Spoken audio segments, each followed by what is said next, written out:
Come be part of the show. If you want to showcase your business, Who Got the Juice is the platform. One, two, yeah. Yo. Who got the juice? Bay Area Podcast. Tune in once a week.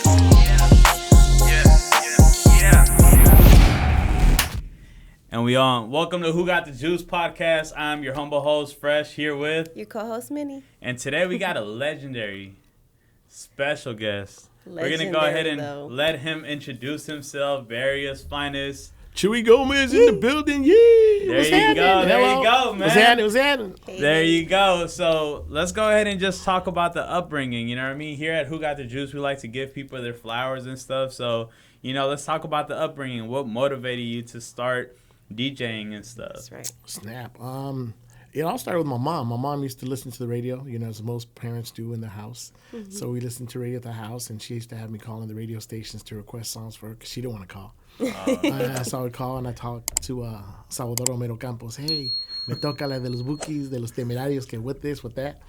And so that kind of got me linked into the radio. And then one time he invited me down to visit the radio station. Mm-hmm. That's how much you would call? Yeah. Wow. I was like the little kid that called like every day almost. Request a song. What? And so he invited us, you want to come down one day? And I told my mom, yo, can we go down there? He invited us to. She goes, okay, I'll take you down there. So when I get there, I see the lights from the studio. I see him queuing up records. 'Cause at the time, in radio, you actually played records. Mm-hmm. So he was queuing up his records. He had his carts and phone lines are ringing, and he's in there and he's doing his thing. And I was like, so that kind of, I guess that was the spark that got me into thinking that might be something I want to do. And I was young. I was like probably 10, 12 years old. That's young. So, I mean, That's most people don't know what they want to do in life. Yeah. Right. Even at 25, 30 years old, you're like, what am I going to do? Facts. I kind of knew that, I think this might be what I want to do. Oh, man. So that's crazy. Oh, man. That When is crazy. when was the next leap forward? After Next that? leap forward, let's fast forward to junior high / high school. Okay. We're doing the garage parties, the kegger parties. Okay. They were really big in that era. We were doing a lot of parties. I was going to them. I wasn't DJing then. I was just going to them. Mm-hmm. And we saw these guys named Sounds Jam and Jimmy Molina and his crew. They were DJing their party. And I was like, oh, that's dope. I think we should do that, bro. You could do that. Mm. And You and your crew? well, at the time, it was just a couple of homies. So we put together a crew because we couldn't afford the equipment. So we put together a crew. One guy bought a turntable, one guy bought a speaker, one guy bought a light, and you put it together. Now you have a crew. Okay. So we got together, we put a crew, and then we started DJing garage parties, house parties, for the homies, for the graduation, for the kegger, for the whatevers. And so we started there. Then you go forward a little bit more. Then I was DJing quinceañeras and weddings, and a friend of mine, Tony Silva, was friends with a DJ named Marcos Gutierrez, which I don't know if you guys know him or not, but Marcos Gutierrez was the Chuy Gomez of that time. He was the man on the radio. And so he worked for a station called KaySuave. And so anyway, so Tony Silva's sisters was having quinceañera. I happened to be DJing that with Tony. Mm-hmm. And Marcos was a guest at their quinceañera. Mm-hmm. And he comes in, I'm on the microphone. Damas y caballeros, se va a llegar la hora del vals. Ladies and gentlemen, time for the waltz. And he's like, well, this dude is like flipping it, Spanglish, like I do on the radio. Yo. Yeah. He saw me doing my thing. He invited me to come down to the radio station and said, you want to come hang out and intern or whatever you want to come see? I'm like, hell to the yeah. I'm down. So that was my introduction to radio. Yeah. And so at that point, he says, you guys should take the broadcasting courses at CSM. Mm-hmm. So we took the broadcasting courses at CSM while interning at KSOL. Mm-hmm. And then slowly but surely, that became part of our introduction and leading into getting a job at a radio station. Wow, so you weren't getting paid for this, though? No. How did you make ends meet? Well, I was in school. So I was high school / college at this point. So I went from junior high, and then I was doing the parties. So I was getting paid for DJing Okay, the you parties. were so young then. When you Not only that, I mean, little did they know that this guy was going to be, the guy that he is today. I think they knew. Yeah, they probably had a feeling, but let alone, he's throwing these, let's say you said college parties and all of that. So, the girls had to go ahead and drop some dollars there. Come on, what? This guy is, learning and stuff like that. He's taking all of these, classes and stuff, of course, you know, the ladies had to drop some money. Was it like a chick magnet? Hey, what? You know, it's funny. It I was. gotta As a ask. DJ, it was a chick magnet, but it's Look at this funny. guy. I was into the music and being the party. You ain't got a lie to kick it. No, baby. for real. So all the homies around me Yeah. was smashing. Yeah. And I hear stories later. Chuy. Dude, get this. So me and the crew, we got the Chuy van, we got the Chuy mobile, the big Little Man Productions, or at the time, I guess we start off with Little Man Productions, and then we later changed it up to a couple other names, but Little Man Productions was the name of the van and whatever. And we're at parties, my boys be like, man, when you was in there, we was in there smashing. We took one of the girls from the Queens, took her in the van. I'm like, get out of here, you mother! Y'all was smashing in my car. He goes, bro, and I'm like, oh snap! So I'm DJing the party, I'm having fun. So you know, I'm not. Really partaking. Sure, the girls are coming out, but I'm DJing, so the guys are like, "Oh, I'll take the girl." Boom. Does this happen now still? Oh, yeah, all the time. It's crazy, but you know, it is what it is. So now I know. When I go to the station, I'm gonna He's keep an eye gonna out. start observing and stuff. All right, Because let me I'm see. single now. You feel me? So it's not. Watch out now. Okay, my fault. I gotta, protect myself or whatever. There you go. Gotta There you watch out go. for cougars out there. For cougars, ain't nothing wrong with cougars. What? Nah, ain't They nothing pay wrong with better. Hey, you see, look, this is why I don't believe it, right? This is why I don't believe it, because look, this guy is, let's say, a DJ. It is a chick magnet thing, you know what I mean? There's bound to be girls. Yeah, let's say the homies are the ones smashing, but they're still requesting songs, you know what I mean? They're still like, oh, let me go ahead and play, let's say, something como La Flor by Selena or Cumbia Kings, whatever. You know, Chuy Gomez on the back, like, oh yeah, baby, I'll do this for you. You know what I mean? You know that. And then they write the phone number in his hand and stuff. You ever had that before? Where they'll write the number in the hand or give me an autograph here and stuff. Because you're a part of the autograph era and stuff. You don't really see that no more. It's more like a selfie kind of thing. You know Right, what I mean? it is a selfie. No, like but that's you know, the there was autograph. it's funny. Back in the day, there was sign my boob or sign my butt. Look Just slip at you a this note, guy, slip you a man. note with your phone number on it. Okay. Damn, so you had options. Nah, this guy's stuck, man. Had, right? As a young buck, maybe once or twice, it might happen.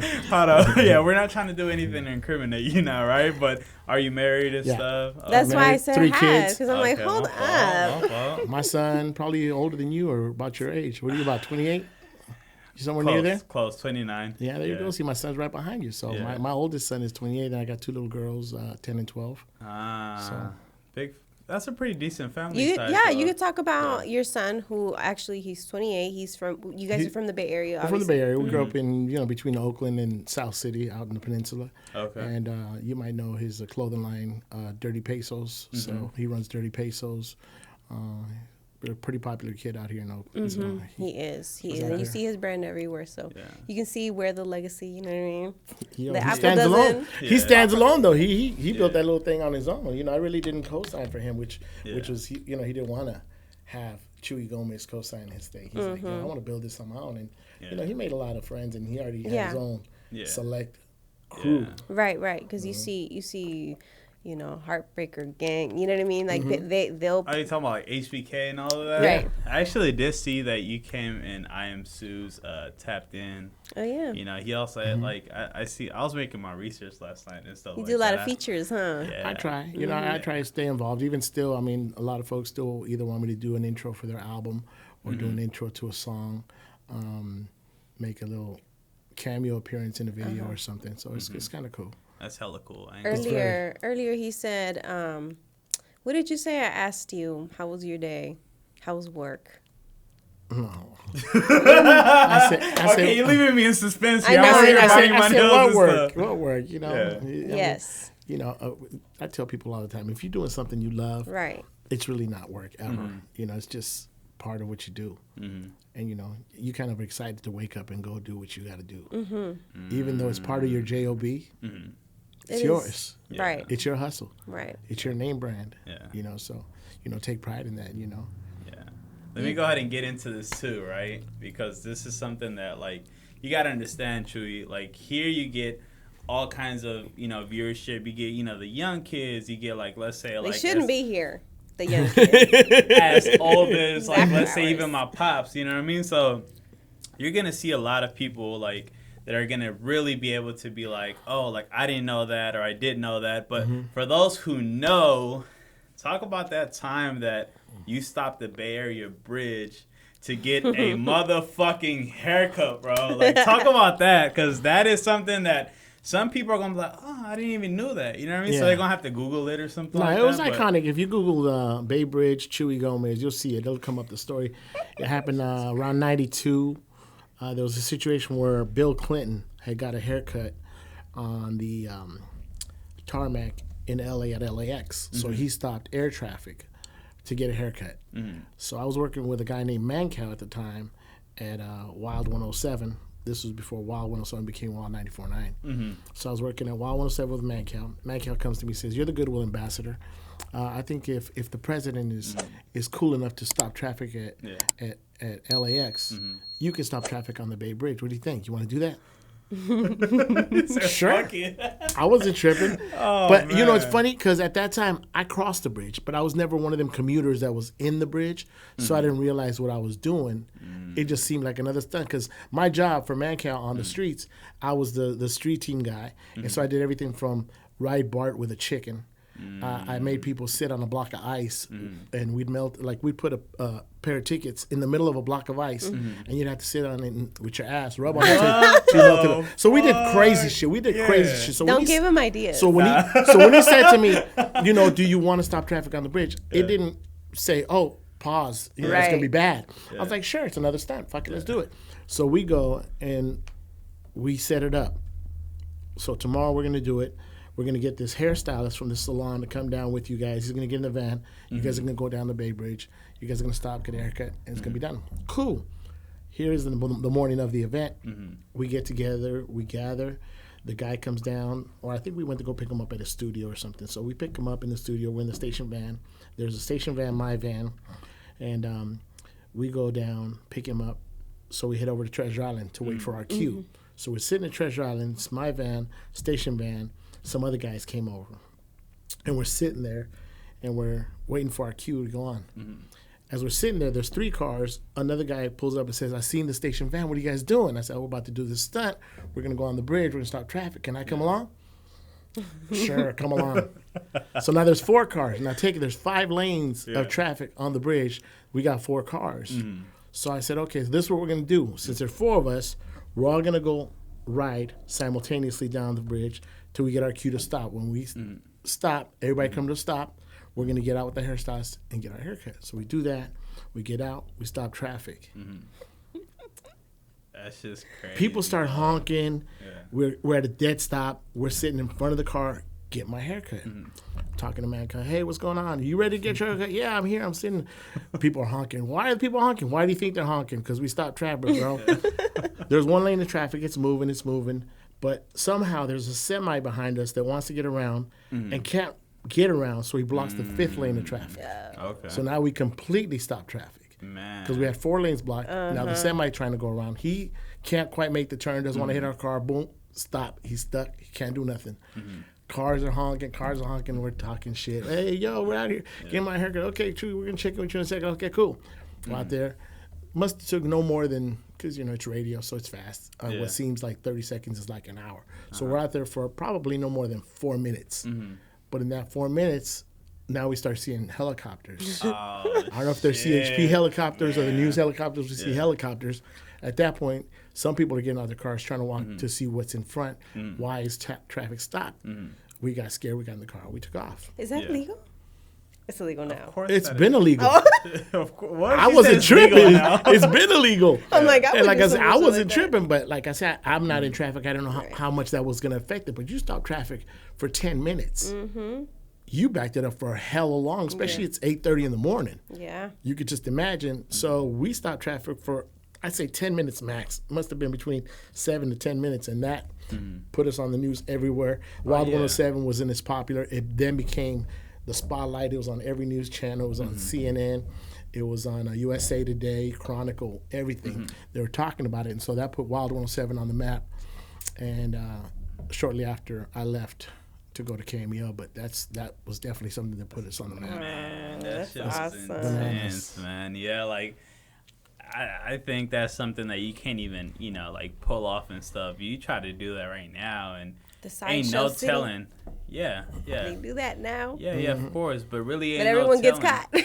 Yeah, like right now, like Too many cameras, too many Yeah. cell phones. Yeah. You know, it's like, oh, Yeah. there's this license plate. Yep. yeah, for Oh, sure. it was a 50. Yeah, and not even that. Like with this pandemic, like you can go ahead and even like, I mean, worst comes to worst. Like let's say they start trying to shoot or something, because I mean, you did see like when they were doing like the, like the Black Lives Matter thing, they were running over people and stuff. You know what I mean?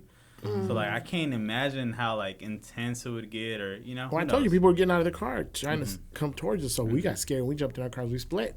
But even then, it was pretty dangerous event to try and pull off. Oh, Yeah, man. it That shit is. is so cool, man. Hey, but let's go ahead and like also talk like how did the pandemic like affect you, like when it started, or kind of like.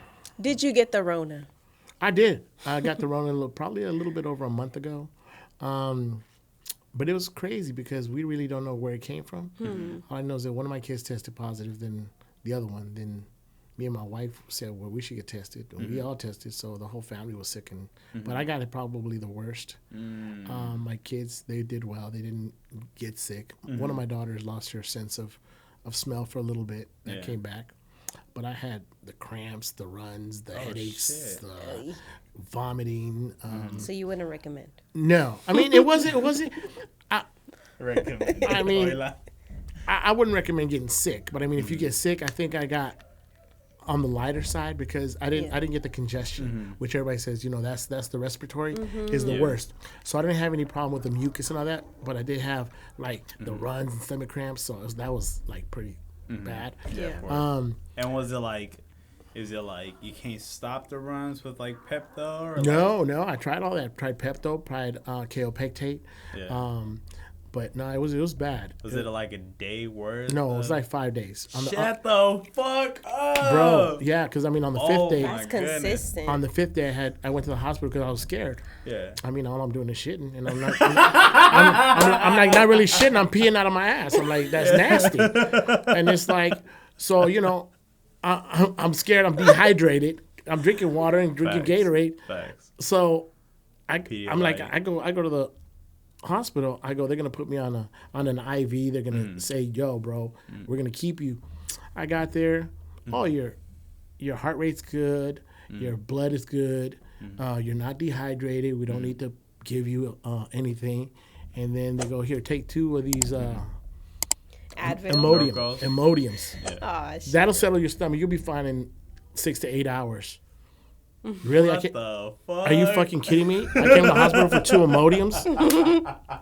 But I took the Imodiums and I got home.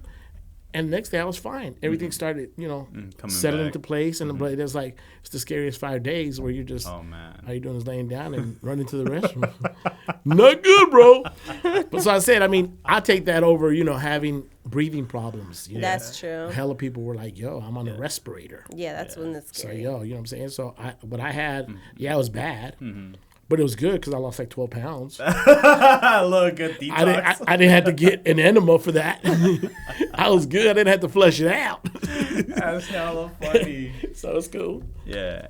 And then let's go ahead but it didn't affect, like, let's say, like, the business. Oh, business was affected regardless. I mean, and that happened way before I got sick. I mean, we had already been locked down for probably 10 to 11 months, But yeah, no, business came to a complete halt. I mean, because we got a mobile business, so we DJ parties, quinceañeras, weddings, graduations, you name it. Plus, on side of that, we do clubs. So, we're having a weekly club. I was doing Latino Fridays every Friday consistently. We're doing the music for the San Jose Earthquakes. That's one of our contracts. That's dope. And then, promoting the other gigs. So all that, can't nobody go to the parties. So now that comes to a complete halt. But not only just complete halt, that's a complete loss of income for me. So, when you're used to having, Multiple streams of income. not just multiple, but, you almost consider it, Like more automatic. We'll give him time. He's trying to it's- word it in, in like the best way. disposable income. You know, it's like, you have stuff that you pay your bills with, and then you have Yeah. the disposable income. So it's like, okay. I want to buy me an iPhone. Fuck it. Right. I got money. I made money. Okay, I'll buy me an iPhone. Well, now you got to kind of budget your money. Now, Yeah. I don't have this disposable income where I could just get up and buy me, a new set of headphones, or I want some new kicks or something. Yeah. Cool. No, now there's no money coming in. There's no gigs. You're not working. What are you doing? So you got to sort of budget it out and make sure everything's taken care of, because you got family to take care of, and you got to feed them, and you got to take care of the bills. So it gets a little tough.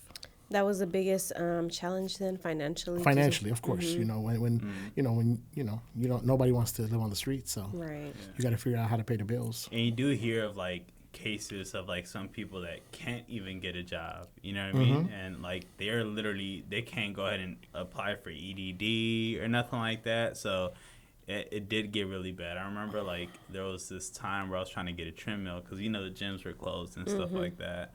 And I didn't have the luck of having 5 days of diarrhea, right? So I definitely was putting a lot of weight. Even the producer was like, bro, you got to get it together. Nah, bro, I swear to God. And then, so I went to this house, and one of the guys said, he was like, dude, like, I haven't been able to work. So he was selling this trim mill, right? So I bought it.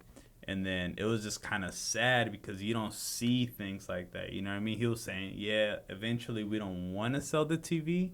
But if we have to sell the TV, you got to. we're going to. So it was just like, it was really hard to see because in your end, you could only be so focused in yourself. But eventually there's people that are really struggling. And It gets worse than that. I mean, sure, there's people that sell off their equipment. I know personally DJs that sold off their DJ equipment. I have no gigs. Aside of not having gigs, I got bills to pay. So I got no gigs. I got no reason to have this equipment. So I got to sell it. You're going to take an L because you can't sell it for what it's worth. But you got to sell it because you got to pay. Yeah. So and that's on the sad side. But there's still other folks that don't even see. I got friends and who don't have Mikas they can't qualify for EDD. Yeah. They can't get that extra stimulus check. Yeah. So they're fucked. You know what I'm saying? There's no source of income at that point. Yeah. So oiga, señora, le coso algo, le puedo cocinar algo, trying to make some money, something. I know I made my money. You know what I'm saying? During that season, I for right? sure did. Yes. He said, doña le coso algo. Right, because you gotta be in the good. Right, but I mean, that's one way to make money. I mean, but then you gotta sometimes the bartering system, which is the oldest way to get paid, is not going to pay you for your light bill. So even though you may be like, yo, tell you what, make me a jacket and I'll pay you some way other way.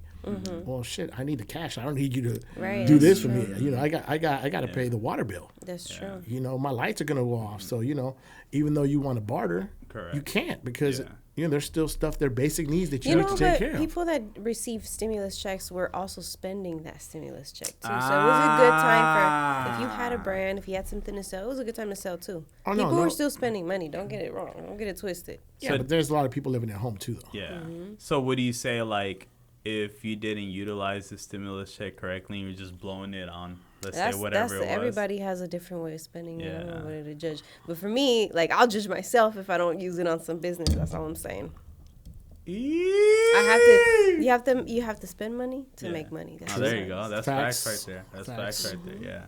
So let's go ahead and say, and then we're gonna just finish that subject. But we should be able to talk about the pandemic because we're all living through this and stuff. So everybody's gonna be able to see in the future and stuff, right? Not only that, Chuy, thank you very much for Of course, just man. being here. That's fucking great. I couldn't fucking sleep last night. I was like, fuck yeah. That's but cool. do you feel like that's the biggest challenge that you had to face? I mean, we're still obviously living by it, but it's already kind of going out. Yeah, it's a bad movie. I describe it to people. It's like nothing that we've ever lived through. Our parents have never lived through this. Maybe somebody's great-grandparents have lived through something similar to this back in the early 1902, 1906. But, for generations, we haven't had anything close to this that is shut down. And you see movies like, what was that movie where they shut down a city? Okay, cool. You isolate the city, but we shut down the world, bro. This wasn't like, Fruitvale's got an epidemic. We're going to shut down Fruitvale. Don't go to the Fruitvale. Like that movie Quarantine. That's what I'm talking about. You know, that movie's like, you know, you see it, and you're like, oh, that would be crazy. Just an apartment complex. Right. But we fucking shut down the world, bro. Yeah. This is beyond crazy. So it's a bad movie we're living in. At what point do you feel like you had to respice it up, though? Because, you know, respice in regards to what? Now, like, let's say, like... Yeah, I'm like, where's he going with this? No, because, look, check this out. No, this is facts, right? Through this pandemic, like, there's a lot of memes, right? And they say, like, maybe not necessarily a meme, but it's either you break in a relationship during this quarantine because you're in lockdown, you know what I mean? So this is like, let's say, because this is like, let's say, like, you're barely dating kind of thing, but this is for people who've been together. How do you, like, rekindle or respice? Like, let's say you're in lockdown, you can't go nowhere. You're too busy trying to get through life to worry about that. You know what I'm saying? So I mean, it all depends on the couple, obviously, on how active or non-active that was anyway to begin with. But when you got kids and you got shit that needs to get taken care of, you're not worried about getting somebody's panties. you're worried about keeping the lights on, bro. Yeah, that's what I'm saying. Like, you know, that's true. If I get some nookie and some cookie, I'm good. But that wasn't priority number one. Yeah. You know what I'm saying? So nah, that's because I be thinking like. Yeah, you be thinking of that all the time. You got a whole all lot the of time. You got a whole lot of time. No, you got a whole lot of. Yeah, you got a hole right there. This guy, you got a whole lot of time, so therefore you're just like, you know what I mean? Like, I mean, I still kept working through the whole pandemic, so I didn't necessarily have time. But I'm just saying, like, okay, if there's really nothing to do, you know what I mean? And you're just like, right. But think about it, though. You have nothing to do, but you're also in quarantine.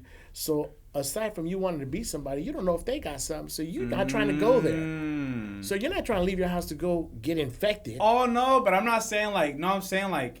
Oh, with your couple. I mean, yeah, but even then, but I mean, like I said, even then, there's stuff that you're handling, and your mind is not there. And this is new too, right? Well, this I mean, is like this whole pandemic. I've been with my wife.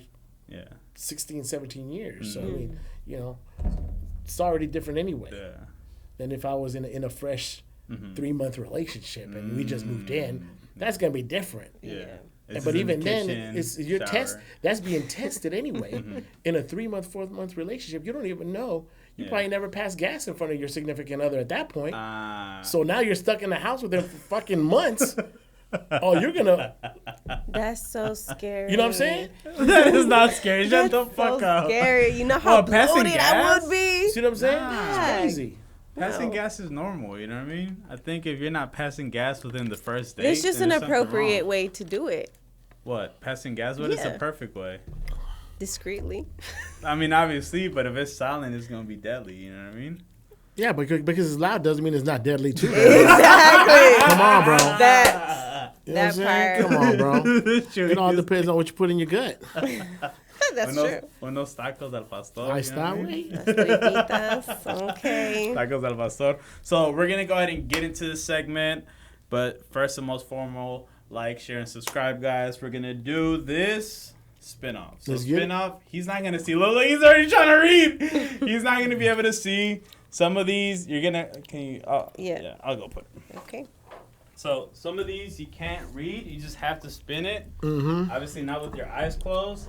So it's going to be faced to your camera. There you go. So like that, they know that we didn't cheat you. So it's going to have you either do something. I don't know about these, dude. What? No. They're all dares. But it's not necessarily a dare, though. Oh, yeah, it's going to have you do something. Don't get Chuy Gomez, like, scared now and so, okay? It's not nothing really bad. I mean, worst comes to worst. So should we spin it now? What are we doing? Bad. Yeah, just go ahead and spin it. Let's do it. And if not, you're going to have to take a shot. Otra vuelta. Oh, you're going to have to do it another again. Again, or did you rig Otra this? vuelta? I rigged it. See, I rigged it, bro. I'm winning right now. And it says, drink a shot. Ooh! Pour it up, man. Pour it up. Come on, man. I'm not cheating you, bro. I'm not worried about it. I trust it. I'm not tripping. Yeah. No, cause what are we drinking today, by the way? We're going to drink some exclusives for you guys. Oh. Pour it up. All right, so you going to drink? Not today, no. Okay. I be drinking. That's cool. I be drinking here. It makes me wild out a little bit. I don't know. Now you know what? We gonna just for that. I got excited. Come all down the side of my chin. Yeah, we're gonna give her a shot then. So one day I was at an event and some guy came over to the booth, offered my friend a drink because it was her birthday, and it was from the bottle. Mm-hmm. And she goes, "Yeah, sure, yeah." And she drinks it, and then he offers me, and I'm like, "Oh yeah, sure." The most embarrassing thing, like I drank it and it spilled all over, and I'm like, "Oh shit, no." The next thing you know, I see like to my right some fine ass guy looking at me. I said, "Oh, I'm so mad at myself right now." Oh, because you spilled it? I spilled it all over. I looked at dumb. That's probably what was exciting about it. You spilled it all over yourself. Yeah, what if you liked it? I died and I felt hella dumb afterwards. That's just you. That was in your mind, right? Cheers. There you go. All right. So in this seg, I also want to go ahead and just shout out to our partner, ROT, Aurora. If you want to go ahead, if you want to go ahead and get some, go ahead and use promo code Juiced Up. Thank you very much, guys. How is it, by the way? What flavor is it? This is like some mango, some peach. Ooh, that does sound good. It's infused with a lot of love, for sure. Órale. Yo les dije que si tenían uno que date cuenta que te iba a parar ahí, pues, en caso de que lo ocuparas, pues, you never know, ¿verdad? No, Pero dijeron que not doesn't hurt. Superpowers don't never hurt. So there you go. You may want to consider it. Chuy, by the way, because I've always wanted to know, right? When you record live, what's the most inappropriate thing that's ever happened while live? Damn, this is deep. I don't think anything though, really. I mean, really? Maybe a fuck slipped out. Okay. And especially that, that's crazy because it's radio. Mm-hmm. But yeah, like a curse word, but nothing inappropriate. I mean, there was a bunch of inappropriate stuff around us. Like we used to do. I don't know if you guys ever been to the Folsom Street Fair. No. It's a whole lot of nakedness in the city of San Francisco. God damn. Okay. So they do this Folsom Street Fair. It's a bondage / I know what that is. So you've seen it. Yeah, so yeah. I mean, some swinging dicks, some flopping titties, and a whole lot around us. But it was radio, so that didn't translate. Right. Come be part of the show. If you want to showcase your business, Who Got the Juice is the platform. 1, 2, 1, 2. Yeah. Yo. Who got the juice? Bay Area Podcast. Tune in once a week.